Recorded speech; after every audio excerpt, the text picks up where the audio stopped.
So, Six Flags Darien Lake, my home park, they have 8 coasters there, and I have ridden every single one of them except for the one kiddie coaster. So I'm going to be ranking every coaster there, and I'm going to be explaining why they are in certain places. This is not going to be the same as everybody's opinions. Everybody will probably disagree, but number 8 is Hoot and Holler, and I have not ridden this, and I can't ride it now because I'm too big. That's just a kiddie coaster. Moving on. Number 7 is Boomerang, and I didn't ride this on my last visit. I'm gonna try to ride it in a few days when I go back, but my arms got crushed between the restraints and it pinched it, so it was not great. I prefer the bat at Canada's Wonderland.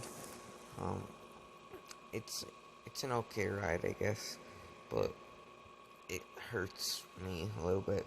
The drops are fun, but it hurts a little bit. So it's probably the worst thrill coaster at the park, but I wouldn't say it's a horrible ride, but it's also a clone, so it's nothing special. It looks great in the park. It's not a coaster that I want them to get rid of by any means, but it's just not a coaster that I need to ride every time I visit there.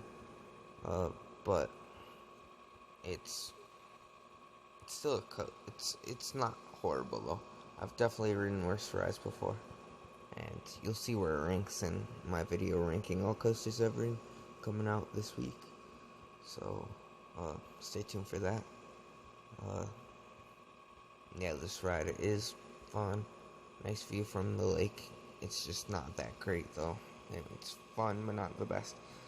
So next up is Predator, and this one, the first time I rode it, I hated it. It was way too rough for me.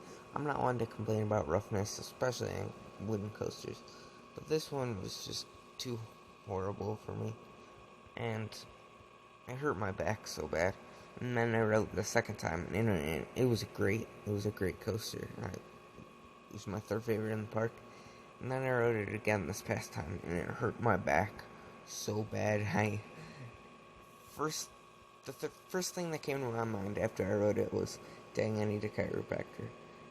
It's just very bumpy, and bumpy rides don't usually bother me that much, but that just hurt. So coming in at number 5 is Moto Coaster, and this is a fun ride. It's a family coaster. It's only 40-some feet tall, but it is still a great ride. It's got some great lats. The restraints are very wacky, but it's a good ride. I would ride it again. I've only ridden it once within the past few years, so and that was at night, best time I went there. But it's a great coaster. I like it a lot.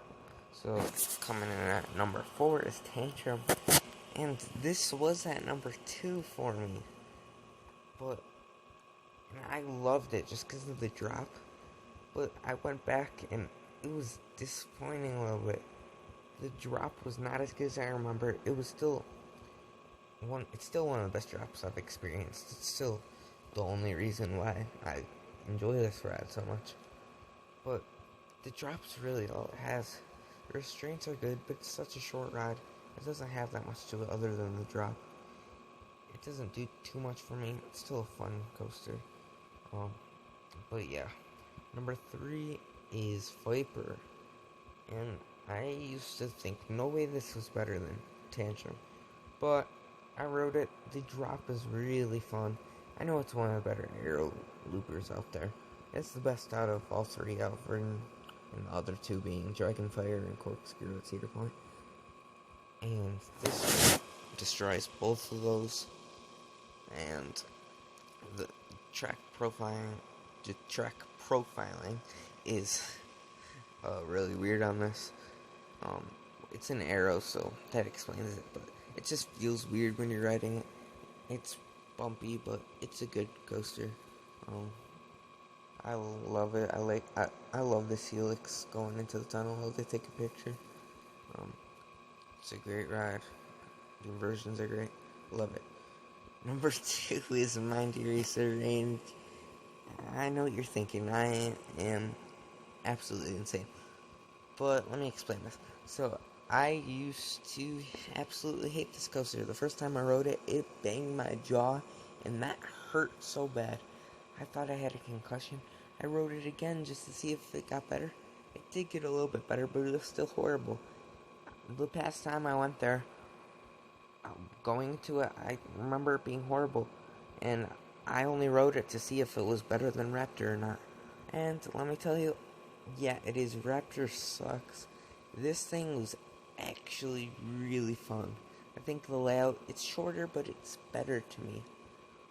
And I like the roughness on this ride. I don't know.